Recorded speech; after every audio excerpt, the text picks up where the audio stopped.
Hello guys, నేను ఇప్పుడైతే సీతాఫల పండు తింటున్నా. అది తినడం ఏమన్నా స్పెషల్ అందరికి చూపించాల్సిన అవసరం ఏముంది, చెప్పాల్సిన అవసరం ఏముంది అని మీరు అనుకుంటుండొచ్చు. కానీ చెప్పాల్సిన అవసరం ఉంది. ఎందుకంటే మనకు సీజనల్ పండ్లు ఎప్పుడంటే అప్పుడు దొరకవు. ఆ సీజన్లో మాత్రమే దొరుకుతాయి. కాబట్టి ఏ సీజన్లో దొరికే పండ్లని ఆ సీజన్లోనే తినేసేయాలి. అప్పుడే మనసుకి తృప్తి, మనకి తృప్తి. అంతే కదా. అదే సీజన్ పోయిన తర్వాత మనకు కావాలి అన్నా అది దొరకదు. చిన్నగా ఉన్నప్పుడు అయితే మస్తు తింటుండే అసలు.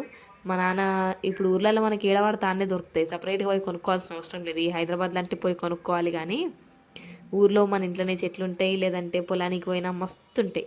కాబట్టి ఎన్నంటే అన్ని తినవచ్చు. అసలు చిన్న ఉన్నప్పుడు అయితే ఆ సీతాఫల పండు తిన్న తర్వాత ఆ గింజలన్నీ దాచిపెట్టుకునేది మస్తు. ఎందుకంటే ఆడుకోనికి పనికి వస్తాయి కాబట్టి. అట్లా ఆడుకోవడం ఎంతమందికి గుర్తుందో కామెంట్ చేయండి, ఓకేనా. ఆ గింజలతో ఎంతమంది ఆడుకున్నారో అంతమంది కామెంట్ చేయండి, ఓకేనా. లైక్ చేసి వీడియోని షేర్ కూడా చేయండి, అలాగే ఫాలో కొట్టేసేయండి. బాయ్.